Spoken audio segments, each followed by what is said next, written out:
Bem, começando aqui a gravação da última live 2021, um ano que nunca acabará e nunca acaba, que é uma live sobre questões que eu não tinha nome para chamar, eu chamei de interdisciplinares, mas na verdade eu chamaria mesmo de questões aleatórias. Aí vocês vão entender por que elas são aleatórias, porque ela parece, a maioria delas não se encaixar em correntes filosóficas, em preceitos e na tradição filosófica, é a questão que aparece de uma forma muito estranha. E é muito difícil no professor, eu posso dizer assim, um professor conseguir mapear essas questões.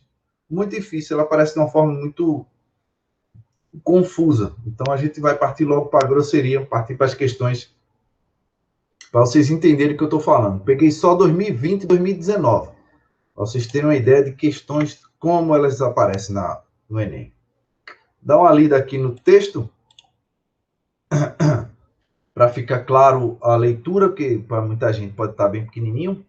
Então, eu vou ler o texto aqui para ficar claro o que é que eu quero dizer com questões aleatórias ou interdisciplinares, né? Essa é uma questão do Enem 2020, questão 69, no caderno azul. A sociedade, como um sistema justo de cooperação social, consiste em uma das ideias familiares fundamentais, que dá estrutura e organização à justiça como equidade. A cooperação social guia-se por regras e procedimentos publicamente reconhecidos e aceitos por aqueles que cooperam como sendo apropriados para regular sua conduta. Diz-se que a cooperação é justa porque seus termos são tais que todos os participantes podem razoavelmente aceitar, desde que todos os demais também aceitem. Né? Esse texto é um texto de teoria política contemporânea, ou seja, ele nem é um texto de filosofia, nem é um texto de história, nem é um texto de geografia, nem é um texto literalmente de ciência política. Né? Ciência política. Só que ele está embasado numa das ideias que é abordada, criada, na verdade, pela filosofia. Foi criada pelos filósofos. Então, a questão é vocês identificarem isso no texto e na alternativa. Então, vamos lá. No contexto do pensamento político, a ideia apresentada mostra consoante com a 2 minutos para você responder essa questão. 1 minuto.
E aí, chegaram a alguma resolução?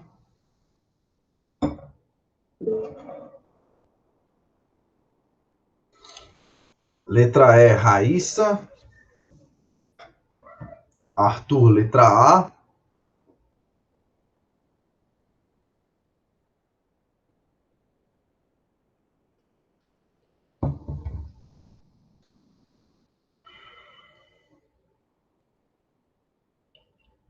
É Gabriela.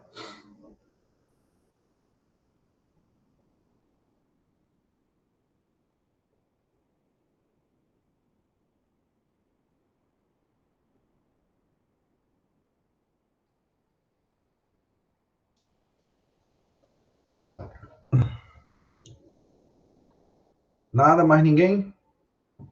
A ideia que tem por trás dessa ideia de justo cooperação social, eles não trazem, lógico, o termo propriamente dito, porque ia matar a questão fácil, mas a ideia de cooperação é dizer assim, né?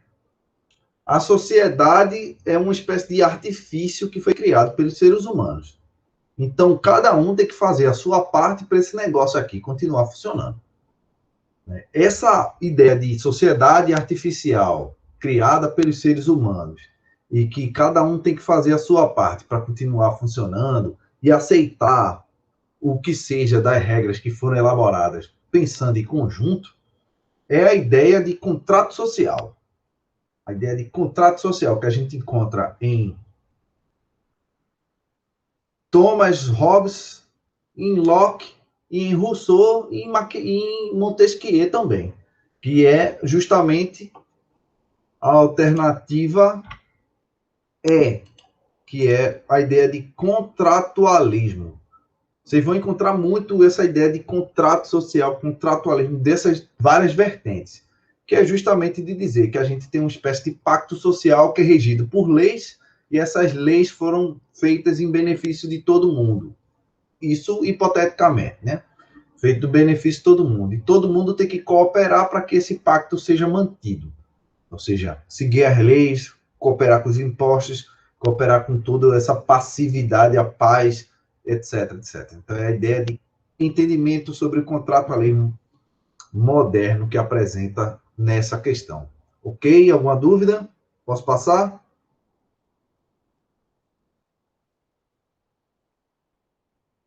Pronto. Simbora. 2020, questão sobre Montaigne, o Barão da Montanha, né? Literalmente, o Barão de Montaigne. Veio a questão, vou dar uma lida. Montaigne deu nome para um novo gênero literário. Foi dos primeiros a instituir na literatura moderna um espaço privado, o espaço do eu, do texto íntimo. Ele cria um novo processo de escrita filosófica, no qual hesitações, autocríticas, correções entram no próprio texto.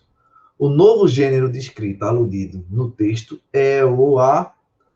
Dá uma olhada aí, um minutinho só para responder essa.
E aí, qual a alternativa correta?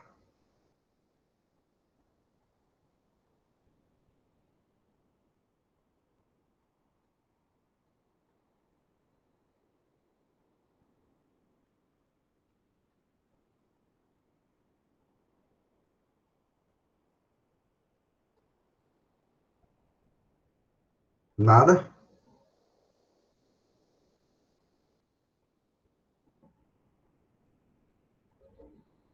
Aí você disse D. Se a pessoa já tivesse tido uma aula sobre Montaigne, que é muito raro, uma aula sobre Montaigne, porque ele é um filósofo outsider, vamos dizer assim. Ele é um filósofo que ele não está na linha de frente dos filósofos, não. Tem uns filósofos que são assim, na história da filosofia inteira. Na modernidade, dá para citar Pascal, que é um cara que critica Descartes, é um cara que inventou a máquina de calcular, literalmente. Pascal e Montaigne, por exemplo, é outro cara que não é um grande filósofo, mas está ali na margem, marginal da filosofia. E qual é a pegadinha da questão? Se você já ouviu falar sobre Montaigne, você mata rápido, porque o nome dos textos dele, o nome do texto dele é justamente o nome da resposta, né? Como ele coloca. Mas as outras opções são sacanagem, porque todas elas fazem parte de algum filósofo importante.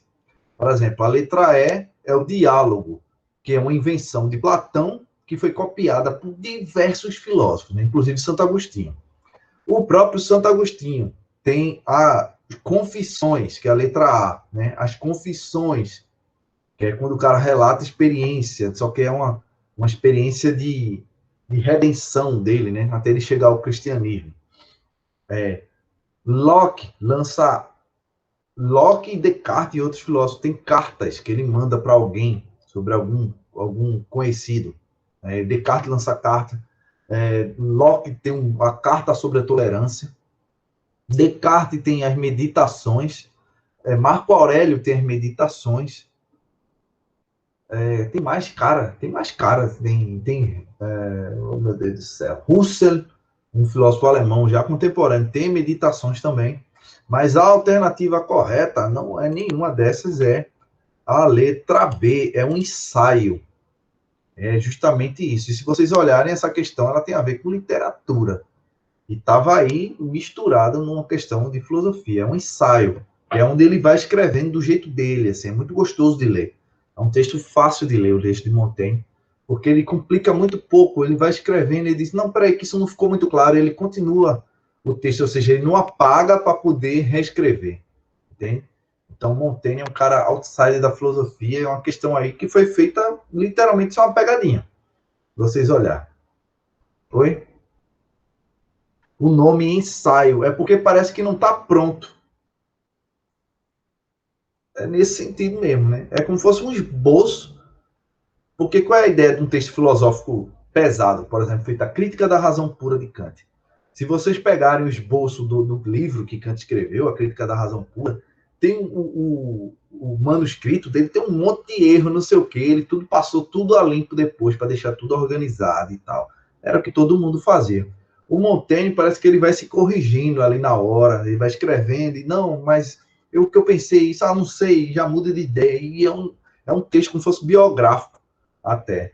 É um negócio meio difícil de aceitar como filosofia para muita gente, porque vai dizer que é mais literatura do que filosofia, entende, Arthur? Mas é muito interessante porque parece que é o processo próprio do cara estar raciocinando na hora. É como se ele estivesse pensando e escrevendo, em vez de estar pensando e dizendo qual é a melhor parte que eu vou colocar aqui. Ele vai estar escrevendo alguma, como é que eu posso dizer? Psicografando, entende? Parece que está psicografando o negócio. Mais ou menos essa ideia. Tá claro? Posso passar?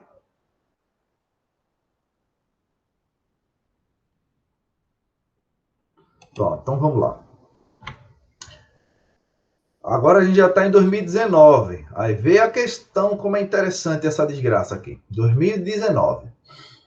Dizem que Humboldt, naturalista do século XIX, maravilhado pela geografia, flora e fauna da região sul-americana, via seus habitantes como se fossem mendigos sentados sobre um saco de ouro, referindo-se às suas incomensuráveis riquezas naturais não exploradas. De alguma maneira, o cientista ratificou o nosso papel de exploradores de natureza no que seria o mundo depois da colonização ibérica. Enxergou-nos como territórios condenados a aproveitar os recursos naturais existentes. A relação entre ser humano e natureza exaltada no texto refletia a permanência da seguinte corrente filosófica. A permanência, ou seja, é uma corrente que vem antes do século XIX. Então já está a dica aí, né? Se é a permanência, porque ela vem antes do século XIX. Então dê uma olhada aí. e respondo em um.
E aí chegaram a alguma resolução? Letra qual?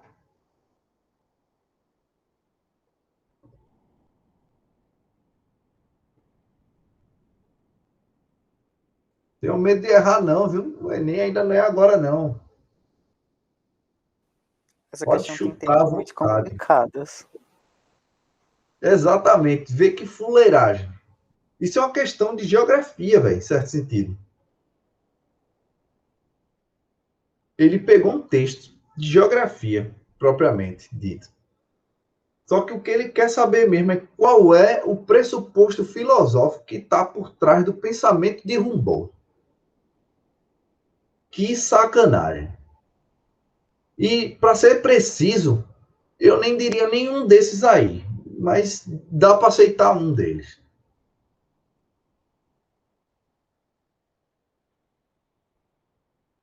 Aí eu vou explicar para vocês quando a gente entrar em outra questão, e vocês vão entender. Mas nada, não tem nada para chutar, Arthur, nenhuma. Raíssa, Gabriela, diria de C. Nem chutar dá, né? Quebra o pé tentar chutar. No Enem tem que chutar, né? Não tem isso não, no Enem tem que chutar. Pelo amor de Deus, não deixe questão em branco não, senão eu sei não. Quando eu morrer, eu vou puxar o pé de vocês. Faça um negócio desse comigo não. Chutaria A. Gabriela, Arthur C. Raíssa disse que iria de D.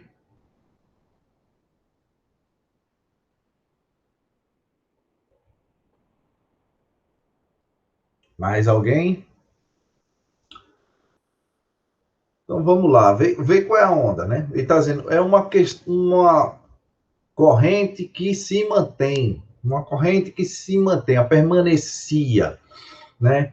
Uma das coisas que atribuem a essa corrente que ele quer dizer é justamente assim, uma ideia de que o mundo natural é algo mecânico, mecanizado, que a gente pode explorar matematicamente, inclusive, e pode explorá-lo, esse mundo, de uma forma objetiva, porque esse mundo funciona através de regras físicas, etc., e a gente não precisa se preocupar meio que com nossa interação com esse mundo, né? Perde-se aquela ideia de mundo místico, mágico, que o ser humano fazia parte desse ambiente todo. Um apartado entre ser humano e mundo. O mundo passa a ser esse coisa objetivo, matematizado, e o ser humano, sim, que guarda essas feições subjetivas. Quem fez essa desgraça foi o Descartes. Por isso que a alternativa correta é o racionalismo de Descartes. Para ser mais preciso, não caberia isso bem, não. Caberia num outro filósofo que a gente vai olhar ainda. Mas essa ideia de que o mundo matematizável, o mundo mecânico, ele pode ser explorado ao extremo, né? Atribuem-se a Descartes. As pessoas gostam de atribuir a Descartes essa ideia de que apartou o homem do mundo, o racionalismo cartesiano. Por isso que daria essa alternativa aí. Entenderam? Chegaram a entender o que eu falei? Alguma dúvida? O senhor poderia explicar esses termos, assim, de forma breve, dessas alternativas? Da alternativa, né? A letra B é só para confundir, que o materialismo dialético tem a ver com quem que é materialismo dialético, vocês lembram? Platão? Não, Platão não. É de Marx, né? É, Karl Marx.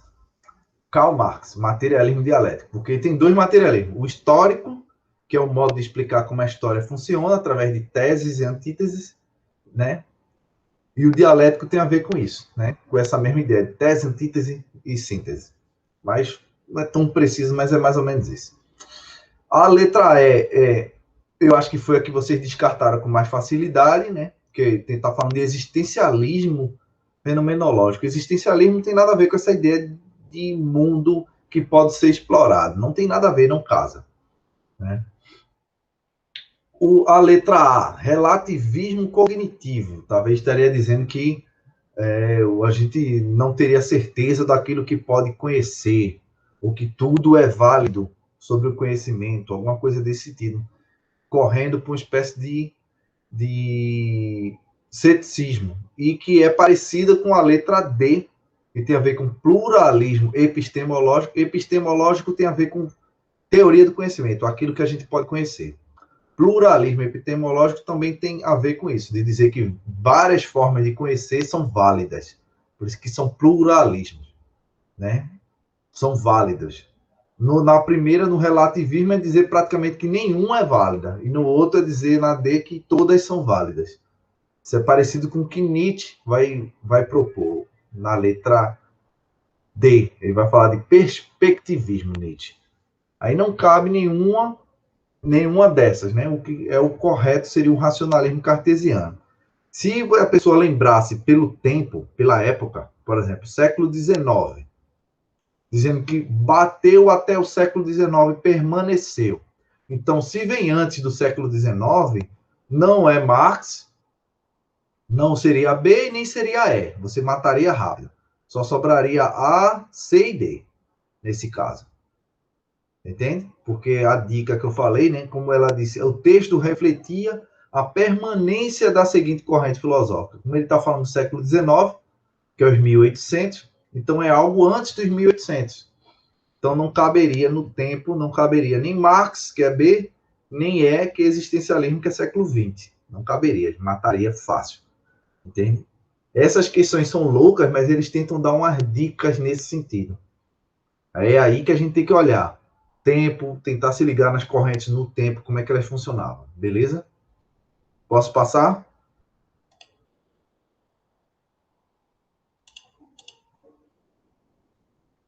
Pronto. Vamos lá. Enem 2019, de novo, uma questão sobre direito. Isso mesmo, retirado de um dicionário de filosofia, o mais famoso que tem de Abaiano. Vamos lá. Em sentido geral e fundamental, direito é a técnica da coexistência humana. Isto é, a técnica voltada a tornar possível a coexistência dos homens. Ou seja, está dizendo que o direito é uma técnica para fazer os seres humanos suportarem uns os outros, né? Nesse sentido. Como técnica, o direito se concretiza em um conjunto de regras, que nesse caso são as leis e as normas, ou normas. E tais regras têm por objeto o comportamento intersubjetivo, isto é, o comportamento recíproco dos homens entre si. Ou seja, as regras visam o comportamento dos homens entre si. O sentido geral e fundamental do direito, conforme destacado, refere-se a. Qual é a alternativa correta? Um minutinho.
E aí, jovens, conseguiram chegar a alguma alternativa?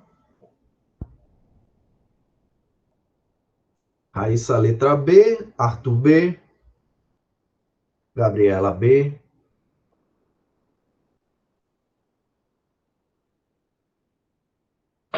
Acharam essa fácil?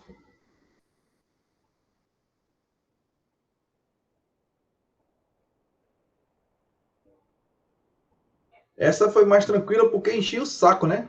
Sobre a mesma coisa. Se vocês olharem direitinho, eles falaram, o cara falou a mesma coisa o tempo todo. Não teve muito segredo. Ou seja, foi uma questão aleatória, com força, porque nenhum professor, que eu saiba, nenhum professor vai parar uma aula de filosofia e dizer, pessoal, eu vou dar uma definição agora sobre o que é direito. Isso é muito difícil. Né? Talvez entre até em história, entre outro canto, mas em filosofia, só quando o cara está trabalhando alguns pontos específicos, e essa definição é de dicionário. Essa tá muito fácil, você fica assim, será, né? Será? Mas a alternativa correta foi exatamente essa. O tempo todo fala-se de comportamento recíproco dos homens, coexistência dos homens. Então, é justamente a regulação, que tem a ver com normas e leis, do convívio social. Né? Essa aí ficou mais tranquila de trabalhar. Vamos lá para outra. A lenda diz que em um belo dia ensolarado, essa questão foi polêmica com força, viu? Em um belo dia ensolarado, Newton estava relaxando sobre uma macieira. Pássaros gorjeavam em suas orelhas. Havia uma brisa gentil. Ele cochilou por alguns minutos. De repente, uma maçã caiu sobre sua cabeça e ele acordou com um susto. Olhou para cima. Com certeza, um pássaro esquilo derrubou a maçã da árvore, supôs. Mas não havia o pássaro esquilo na árvore por perto. Ele pensou. Apenas uns minutos antes, a maçã estava pendurada na árvore. Nenhuma força externa fez ela cair. Deve haver alguma força subjacente que causa a queda das coisas para a Terra. É um texto falando sobre o iluminismo inglês, um estudo de história da filosofia da ciência. Em contraponto a uma interpretação idealizada, o texto aponta para a seguinte dimensão fundamental da ciência moderna, ou seja, o texto aponta para uma coisa fundamental da ciência moderna. Segundo texto. Qual é a alternativa? Vejam aí.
E aí, jovens, qual a alternativa que vocês chegaram à solução?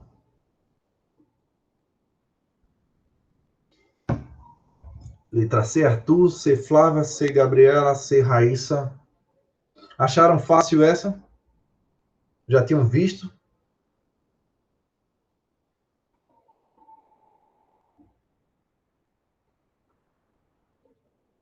Não faz? Foi facinho? Essa daí é sobre o método científico, né?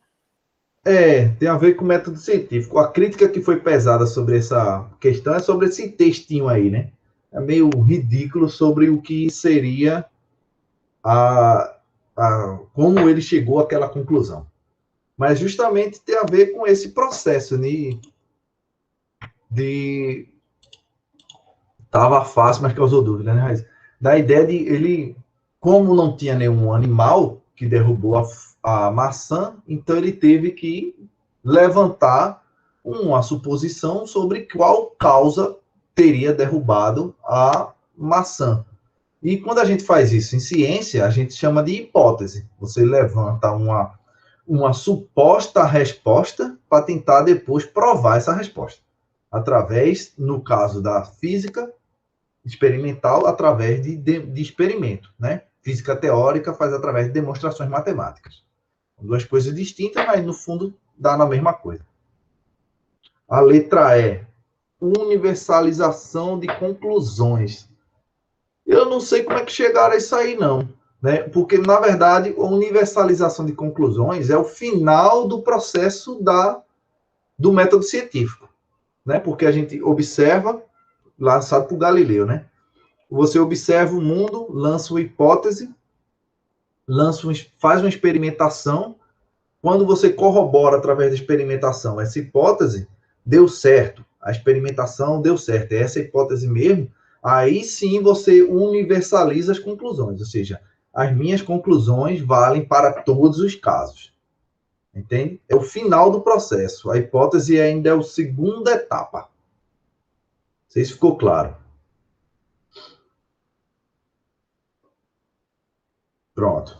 Aí a letra A é Karl Popper, não tem nada a ver com isso. A falsificação de tese é Karl Popper na veia. Né? Negação da observação tem nada a ver. E contemplação da natureza tem a ver, mas é só, dá para dizer assim, não chega a nem ser a primeira etapa, porque a contemplação e a observação são coisas distintas. Né? Você observa porque você está vendo já um problema. Contemplar é meio que admirar-se com.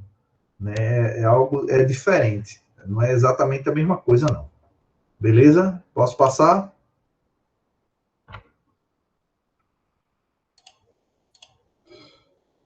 Aí sim. Texto 1, texto 2. Aí vamos lá. Né? Os segredos da natureza se revelam sobre a tortura dos experimentos, mais sobre a tortura dos experimentos do que sobre seu curso natural. É um texto de Francis Bacon, O Novo Órgano. E se vocês perceberam o que ele está falando. O segredo na natureza se revela mais sob a tortura dos experimentos do que sob seu curso natural. Texto 2. O ser humano, totalmente desintegrado do todo, não percebe mais as relações de equilíbrio da natureza. Age de forma totalmente desarmônica sobre o ambiente, causando grandes desequilíbrios ambientais. É um texto sobre dimensão ambiental da educação, texto de geografia, eu creio. Né? Não pesquisei, mas creio que é um texto de geografia. O primeiro de Bacon de filosofia, o segundo de geografia. Os textos indicam a relação da sociedade diante da natureza, caracterizada pela... Dá uma olhada aí. Qual é a alternativa?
E aí, qual a alternativa?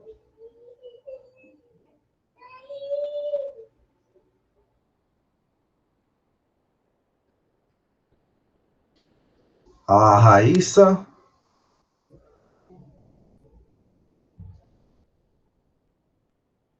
Arthur também. Ana Flávia A.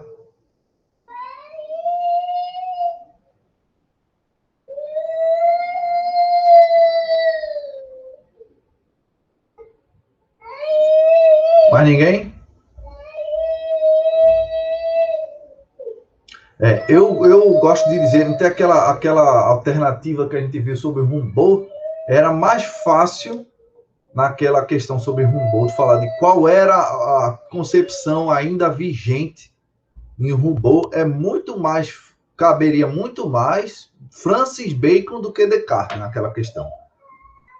Com a ideia de que a natureza está ali para nos servir. Está muito mais presente em Francis Bacon, no Novo Órgão, do que em Descartes, naquela alternativa lá sobre Humboldt.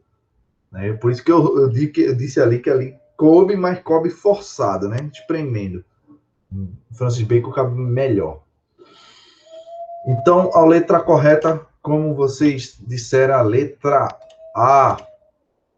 Ou seja, a modernidade cria justamente essa ideia com Descartes e com Bacon, né? Os dois, mas com Bacon isso é muito forte na ideia de instrumentalização da natureza, porque ele lança a ideia forte de saber é poder. E Descartes, ao apartamento, né? A divisão clara, a cisão entre o que eles chamam de res cogita, né? A coisa que pensa, e a coisa extensa. Então, o mundo é visto só como uma coisa extensa, que pode ser objetificável, que a gente pode manipular, pode fazer o que quiser. E Bacon pensa justamente em experimentar o mundo, ou seja, criar situações que a gente pode torturar o mundo para fazer ele falar. Essa ideia de experimento dele é justamente isso, a ideia de tortura, de fazer o mundo gritar aquilo que se quer. Né? Então, a alternativa correta é justamente essa ideia de objetificação do espaço físico, que muitos acreditam e pode cair tanto em ciências da natureza como em filosofia, justamente essa ideia de que o cartesianismo, junto com essa ideia experimental também que vem em Bacon e passa pelo empirismo, acabou virando um desastre ambiental gigante, porque a gente tratou o mundo como se fosse algo infinito, que fosse durar sempre e que não tivesse nenhum tipo de relação conosco. Então, a gente utiliza o mundo como se fosse um mero instrumento e como se não repercutisse em cima das novas gerações, que é justamente o que a gente está vendo hoje, né? A ideia de impacto ambiental monstruoso a partir da produção e da exploração massiva do efeito capitalista forte, que foi justamente isso que os negacionistas negam com força, de dizer que por exemplo, o aumento da temperatura no globo é natural, não é a causa humana. Porque se eles falam que é a causa humana, eles vão ter que literalmente diminuir a produção. E os capitalistas não querem diminuir a produção. Então inventam tudo que é loucura, que não tem nada de científico, né? Vai contra todos os estudos científicos, para ser preciso, para poder alimentar uma ideologia e continuar explorando o mundo e gerando dinheiro. E foda-se o mundo. Quem quiser que morra, né? Nesse mundo, nas próximas gerações. É o que vai acontecer se nada mudar, né? Infelizmente. Então, é isso. Vou parar aqui. A gente viu 6 questões. Se vocês olharem, não tem um padrão direito para essa questão. 2 delas tem a ver com geografia e com meio ambiente. Então, é provável que quando venha alguma coisa interdisciplinar de filosofia, tenha a ver com essa ideia. E eu não tive como catar, mas isso de vez em quando, vez ou outra, aparece textos de filosofia desse estilo aí, só que no caderno de ciências exatas. Né? Só que geralmente a resposta não é, lógico, filosófica, vai ser uma resposta das ciências exatas. Então, não cabe a mim a fazer análise agora, porque você já sabe que quando pegar uma questão que vier com texto de filosofia na parte de ciência da natureza, muito provavelmente a resposta vai ser em ciência da natureza, não vai ser em filosofia. No caderno de humanas, assim, a resposta vai vir relacionando filosofia com alguma coisa. Entende? Para ficar claro. Então, questões que eu tratei de forma que ela vem meio aleatória, mas ela tem uma certa lógica. É texto 1, texto 2, às vezes um texto de filosofia, um texto de outro canto. E aí você precisa relacionar. Geralmente cai alguma coisa de geografia, alguma coisa de história, raramente coisas de literatura, como foi aquela ideia lá de Montesquieu, de Montaigne. Raramente cai alguma coisa de Montaigne, de literatura, perdão, porque já existe um caderno de literatura à parte. Então, raramente cai literatura. Geralmente é geografia e história, geografia e história, geografia e história. Dificilmente cai essa inter-relação forte. Né? Apesar de que as questões de literatura estão por aí, não é bom bobear, não. Beleza? Vocês têm alguma dúvida, alguma coisa para uma reclamação, algo para comentar?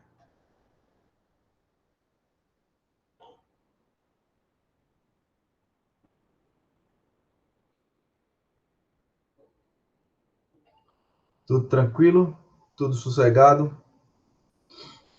Obrigado, Ana Flávia, obrigado. Vou interromper a gravação agora, para ficar mais curtinho para o povo que está